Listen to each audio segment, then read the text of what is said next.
महाराज जी, केवल अगर भौतिक सुखों की प्राप्ति के लिए ही नाम जप किया जाए तो भगवान की इच्छा नहीं है। हाँ, तो दोनों काम अपने आप हो जाएंगे, भगवान की भी मिलन का संयोग बन जाएगा और लौकिक सुख भी मिल जाएंगे, पक्का लौकिक सुख मिल जाएंगे।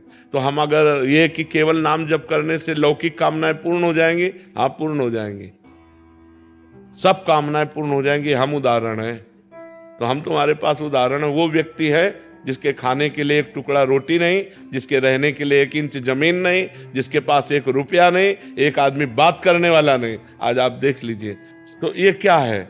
अगर हम भगवान से न जुड़े हो तो हमसे कोई राधे राधे कहे क्या? भगवान का ही तो सारा वैभव है। अगर आप ईमानदारी से भगवान का भजन करोगे तो जिन्होंने 1 सेकंड में अनंत ब्रह्मांड बना दिए, वो हमारे लिए सुख की व्यवस्था क्यों नहीं कर देंगे? ये सब भगवान से ही जुड़ने से तो है। अगर हम भगवान के ना हो तो थोड़ा सोच लो, हमारे पूरे परिकर में शासन है, चाहे बच्चा हो चाहे बच्ची हो, बिल्कुल धर्म से चलो, ऐसे किसी से मत कर देना। ऐसे रख देता है तो बाबा जी हैं, भिक्षुक है। अगर ऐसे नहीं करना, जो भगवान दे दे उसी से चलना है।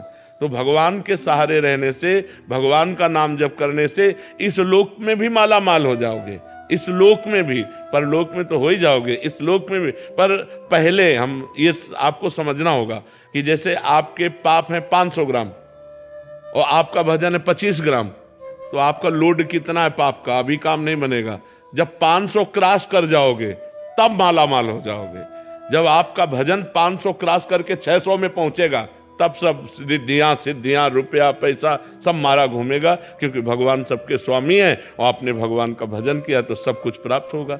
इसलिए चिंता नहीं करना चाहिए, भगवान का चिंतन करना चाहिए। महाराज जी, एक तरफ तो कामना करनी पड़ती है फिर भी पूरी नहीं हो रही। महाराज जी, हम आपके आश्रित जन है, हमने तो ना चाह की, बट हमें इतना भरोसा कि महाराज जी आपके आश्रय में है, प्रभु के आश्रय में। इसमें क्या है कि हम लोग भगवान को पूर्ण जब समर्पित हैं, तो जैसे माँ को चिंता होती कि बच्चे को बाल भोग करवाना है, बच्चे को राजभोग कराना है, चल अब खेलना बंद कर, बाल भोग कर, राजभोग कर, ऐसे भगवान हमारी व्यवस्था करते हैं। हम कामना नहीं करते, पर वो भगवान व्यवस्था करते हैं आगे से आगे। हाँ, करो सदा तिनके रखवारी, जिम बालक राखे महतारी। आगे से आगे भगवान व्यवस्था करते हैं। बिल्कुल निश्चिंत हो जाओ, बिल्कुल निर्भय हो जाओ, भगवान तुम्हें बहुत प्यार करते हैं। पर बस भगवान का भजन करो, तब भजन नहीं करोगे तो समझ नहीं पाओगे, भगवान के प्यार को नहीं समझ। भगवान के बिना शांति नहीं है। देखो, जैसे लोग पशुओं को भूंज भूंज के खाते हैं, हम कहते हैं दया करो इन जीवों पर, तुम ऐसा पाप कर रहे हो, तुम्हें भूंज देगा काल। आप शराब मत पियो, बहन बेटियों की तरफ गंदी बातें मत करो, नाम जप करो, परोपकार करो, अभी आनंद आने लगेगा। अब लोग पाप कर्म करते हैं और चाहते सुख है, तो कैसे मिल पाएगा? गंदे आचरण करोगे, पाप कर्म करोगे तो सुख कैसे मिल पाएगा? उर्मिला जी अहमदाबाद से। राधे राधे महाराज जी।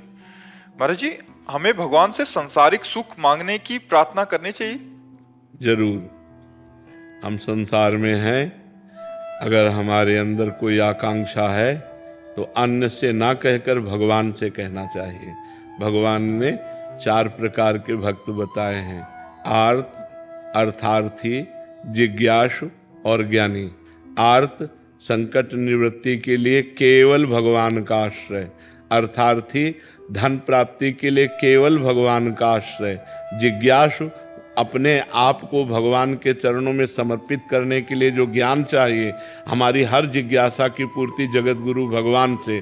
और ज्ञानी, जो भगवान में अभेद हो चुका है, जो भगवत स्वरूप हो चुका है, ब्रह्मविद ब्रह्मविभवति।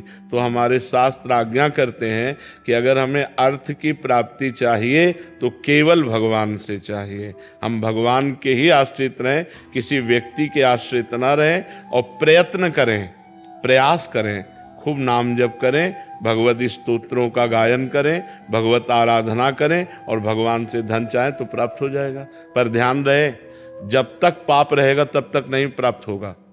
जब आपका पाप क्षय पहले करेगा नाम जप, तब आपको प्राप्ति होगी।